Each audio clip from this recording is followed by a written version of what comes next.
नमस्कार, ज्ञानशाला के current affairs MCQ में आपका स्वागत है। पहला प्रश्न, हाल ही में किस राज्य को भारत का पहला रेबीज मुक्त राज्य घोषित किया गया है? पहला विकल्प है गोवा, दूसरा है उत्तर प्रदेश, तीसरा है केरल और चौथा है हिमाचल प्रदेश। तो इसका उत्तर है गोवा। गोवा के मुख्यमंत्री ने हाल ही में राज्य को देश का पहला रेबीज मुक्त राज्य घोषित किया है और गोवा के मुख्यमंत्री हैं प्रमोद सावंत। रेबीज एक वायरस है जो व्यक्तियों में संक्रमित जानवरों के काटने से फैलता है। इस बात का ध्यान रखना है कि यह केवल कुत्तों के काटने से नहीं फैलता। कई और जानवर हैं जैसे बिल्ली, बंदर, चमगादड़ जो रेबीज से संक्रमित हों के काटने से भी फैलता है, लेकिन 99% व्यक्तियों में रेबीज संक्रमित कुत्तों के काटने से ही प्रवेश करता है। दुनिया के लगभग 1/3 रेबीज के मरीज भारत से हैं।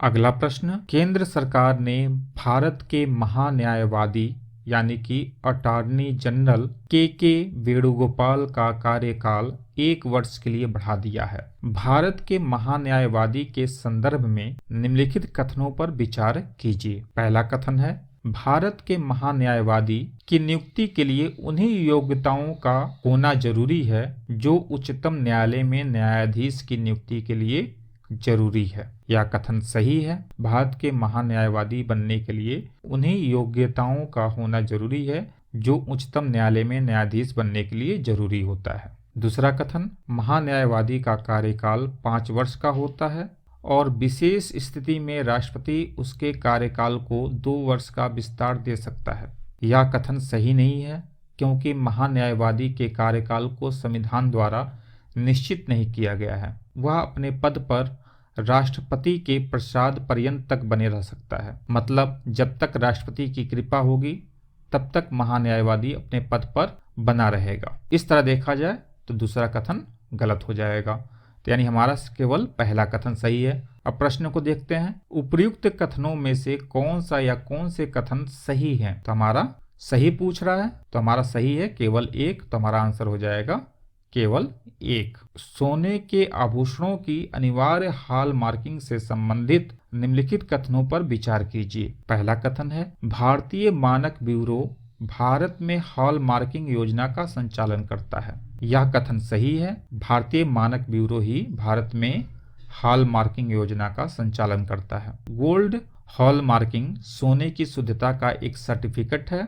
गोल्ड हॉल मार्किंग होने का मतलब है कि आपको सोने या चांदी के आभूषण सही मिल रहे हैं, लेकिन भारतीय सोने के आभूषणों में से केवल 30% पर ही हॉल मार्क है, क्योंकि भारत में परख और हॉल मार्किंग केंद्रों की संख्या बहुत कम है जहां पे सोने की परख की जाती है और उसके बाद उस पे हॉल मार्किंग की जाती है। दूसरा कथन है, भारत में सभी सोने के आभूषणों और सोने की कलाकृतियों की हॉल मार्किंग प्राप्त करना अनिवार्य है। यह कथन सही नहीं है। हाल ही में सोने के आभूषणों और सोने की कलाकृतियों की हॉल मार्किंग प्राप्त करना अनिवार्य तो किया गया है, लेकिन आभूषण और वस्तुओं की एक निश्चित श्रेणी भी है जिस पर हॉल मार्किंग की अनिवार्य आवश्यकता से छूट मिली हुई है, जैसे सोने की घड़ी, फाउंटेन पेन और विशेष प्रकार के आभूषण जैसे कुंदन, पोल्की और जड़ाऊ जैसी वस्तुओं को हॉल मार्किंग से छूट दी गई है। प्रश्नों को देखते हैं, उपयुक्त कथनों में से कौन सा या कौन से कथन सही हैं? यहाँ सही पूछ रहा है तो केवल कथन 1 सही है, इसलिए हमारा आंसर हो जाएगा केवल 1। अगले प्रश्न को देखते हैं, वर्ल्ड ड्रग रिपोर्ट 2021 के संदर्भ में निम्नलिखित कथनों पर विचार कीजिए। पहला कथन है, वर्ल्ड ड्रग रिपोर्ट विश्व स्वास्थ्य संगठन द्वारा प्रकाशित किया जाता है। यह कथन गलत होगा क्योंकि the world drug report drugs और अपराध पर संयुक्त राष्ट्र कार्यालय द्वारा जारी किया जाता है, न कि विश्व स्वास्थ्य संगठन द्वारा। दूसरे कथन को देखते हैं। दूसरा कथन है, रिपोर्ट के अनुसार पिछले दशक में मादक पदार्थों की तस्करी में काफी कमी आई है। यह कथन भी गलत होगा क्योंकि इस रिपोर्ट के अनुसार वर्ष 2010 से लेकर 2019 के बीच नशीली दवाओं का उपयोग करने वाले लोगों की संख्या में 22% की वृद्धि हुई है, ना कि कमी। तो इस तरह देखा जाए तो दोनों कथन गलत होंगे। अब प्रश्न को देखते हैं क्या पूछ रहा है। उपयुक्त कथनों में से कौन सा या कौन से कथन सही हैं? तो सही पूछ रहा है, तो हमारा ना तो एक सही है ना तो दो सही है, तो हमारा आंसर हो जाएगा ना तो एक ना ही दो। अब अगले प्रश्न की तरफ चलते हैं। डिजिटल मिलेनियम कॉपीराइट एक्ट के संदर्भ में निम्नलिखित कथनों पर विचार कीजिए। पहला कथन है, यह संयुक्त राष्ट्र के सदस्य देशों द्वारा हस्ताक्षरित एक कानून है जो इंटरनेट पर बौद्धिक संपदा को मान्यता देता है। यह कथन गलत होगा क्योंकि digital millennium copyright act America का कानून है, ना कि संयुक्त राष्ट्र का। दूसरे कथन को देखते हैं। यह कॉपीराइट संधि और प्रदर्शन और फोनोग्राफ संधि के कार्यान्वयन की निगरानी करता है। यह कथन सही है। Digital millennium copyright act copyright संधि और प्रदर्शन और फोनोग्राफी संधि के कार्यान्वयन की निगरानी करता है। इन दोनों ट्रीटी पर विश्व बौद्धिक संपदा संगठन के सदस्य देशों द्वारा वर्ष 1996 में हस्ताक्षर किया गया था। इन दोनों संधियों के तहत सदस्य राष्ट्रों और हस्ताक्षरकर्ताओं को अपने अपने अधिकार क्षेत्र में संधि पर सह-हस्ताक्षरकर्ता देशों के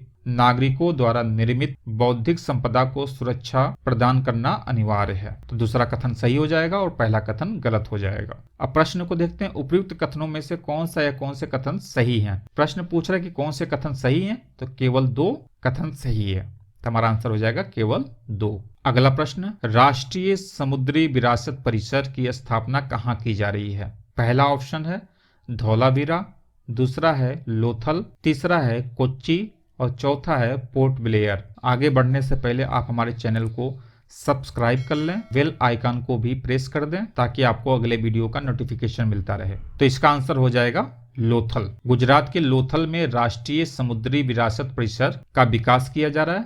इसके लिए संस्कृति मंत्रालय और पतन, पोत, परिवहन और जलमार्ग मंत्रालय के बीच समझौता हुआ है। राष्ट्रीय समुद्री विरासत परिसर में प्राचीन से लेकर आधुनिक काल तक की भारत की समुद्री विरासत को प्रदर्शित किया जाएगा और इसे एक अंतर्राष्ट्रीय पर्यटन स्थल के रूप में विकसित किया जाएगा। अगला प्रश्न, रामगढ़ विषधारी टाइगर रिजर्व किस राज्य में स्थित है? पहला ऑप्शन मध्य प्रदेश, दूसरा ऑप्शन असम, तीसरा ऑप्शन राजस्थान, चौथा ऑप्शन उत्तर प्रदेश। तो इसका उत्तर हो जाएगा राजस्थान। हाल ही में राष्ट्रीय बाघ संरक्षण अथॉरिटी की तकनीकी समिति ने रामगढ़ विषधारी वन्य जीव रिजर्व को टाइगर रिजर्व बनाने की मंजूरी दी है। इसके बाद राजस्थान में अब कुल 4 टाइगर रिजर्व हो गए हैं, पहले केवल 3 थे। इन 3 का नाम है रणथंभौर टाइगर रिजर्व सवाई माधोपुर में स्थित है, दूसरा है सरिस्का टाइगर रिजर्व जो राजस्थान के अलवर जिले में स्थित है, तीसरा है मुकुंदरा हिल्स टाइगर रिजर्व जो राजस्थान के कोटा में स्थित है। अब अगले प्रश्न को देखते हैं। टोक्यो 2020 की भारतीय ओलंपिक टीम के आधिकारिक थीम गीत तू ठान ले के संगीतकार कौन है? पहला विकल्प AR रहमान, दूसरा मोहित चौहान, तीसरा स्नेहा खानवलकर और चौथा शंकर महादेवन।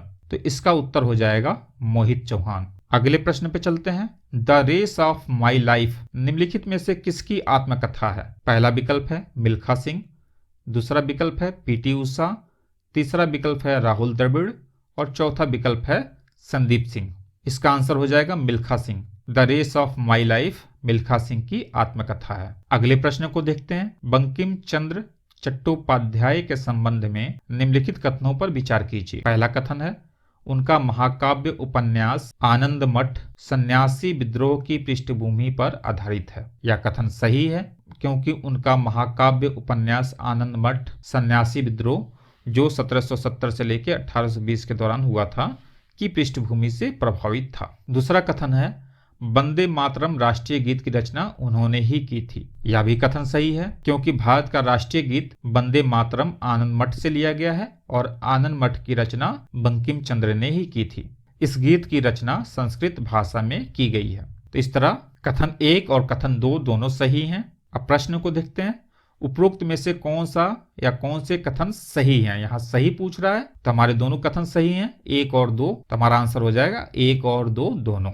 अगला प्रश्न है दिल्ली खेल विश्वविद्यालय का पहला कुलपति किसे नियुक्त किया गया है? लिएंडर पेस, दूसरा विकल्प है मैरी कॉम, तीसरा विकल्प है गगन नारंग और चौथा विकल्प है कर्णम मल्लेश्वरी। इसका उत्तर हो जाएगा कर्णम मल्लेश्वरी। मल्लेश्वरी ने 2000 सिडनी ओलंपिक में वेट लिफ्टिंग में ब्रॉन्ज मेडल जीता था और मल्लेश्वरी ओलंपिक में पदक जीतने वाली पहली भारतीय महिला बनी थी। अगला प्रश्न, यूरोपियन यूनिवर्सिटी के प्रतिष्ठित ओपन सोसाइटी पुरस्कार 2021 से किसे सम्मानित किया गया है? पहला विकल्प है के शैलजा और इसका आंसर भी है के शैलजा। के शैलजा केरल की पूर्व मंत्री रही हैं। दूसरा विकल्प है लॉरेल हबर्ड, ये गलत होगा। लॉरेल हबर्ड न्यूजीलैंड की भारोत्तोलक हैं। ये ओलंपिक में चुनी जाने वाली पहली ट्रांसजेंडर एथलीट हैं। ये बहुत इंपॉर्टेंट है, ध्यान दीजिएगा। अगला विकल्प है श्याम सुंदर ज्ञानी, ये भी गलत है। इन्हें संयुक्त राष्ट्र का प्रतिष्ठित पुरस्कार लैंड फॉर लाइफ से सम्मानित किया गया है। मिल्खा सिंह, मिल्खा सिंह भी गलत है। मिल्खा सिंह का भी हाल ही में निधन हुआ है। के शैलजा सही है। उम्मीद है यह वीडियो आपको पसंद आया होगा। फिर मिलते हैं एक नए वीडियो के साथ, तब तक के लिए नमस्कार, जय हिंद।